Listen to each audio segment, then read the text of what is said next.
la forme, Et si c'était à refaire prend l'allure d'une écriture cinématographique, rythmée avec la spontanéité des posts, style réseaux sociaux, léger, cru parfois mais jamais vulgaire. On n'est pas forcément en littérature, mais l'écriture d'Anichele est belle. Et si c'était à refaire est délicatement parfumée de quelques aphorismes joyeux. Seul l'amour embellit, page 223, ou encore le plat d'un rat est dans les égouts, page 170. Mieux, on croit entendre sa voix forte, qui sait se faire douce pour mieux nous égrener en off le chapelet de drames et de joies d'une existence avec d'inattendus sauts dans le passé pour nous rappeler sa formation professionnelle et son parcours artistique. Certains ont tendance à l'oublier. Anichele est incontestablement l'une de nos plus grandes actrices de l'histoire du cinéma africain. Seulement qu'au fil des années, elle est devenue une artiste trop engagée en politique.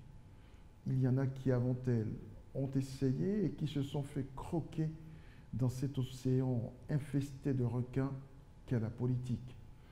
L'actrice s'est même immiscée au cœur du pouvoir FPI, puis s'est rendue bien plus tard à l'évidence que tout pouvoir n'est qu'un zoo dont les pensionnaires ont des comportements de fauves avec des sentiments humains.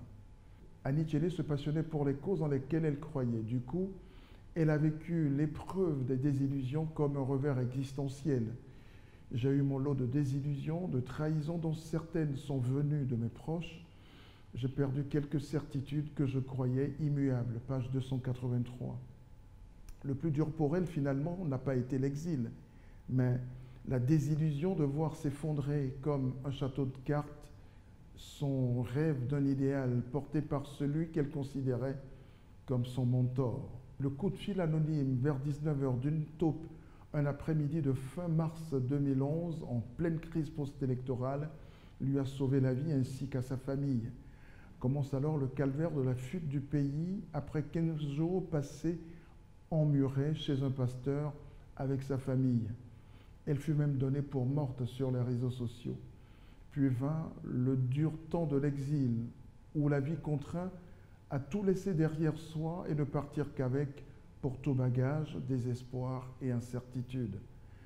Mais cette femme si forte, si déterminée à ses failles, ses fragilités, ses angoisses, il y a des épreuves dont elle ne se remettra peut-être jamais, comme si, même le temps, notre meilleure médecine, ne peut guérir toutes ses blessures.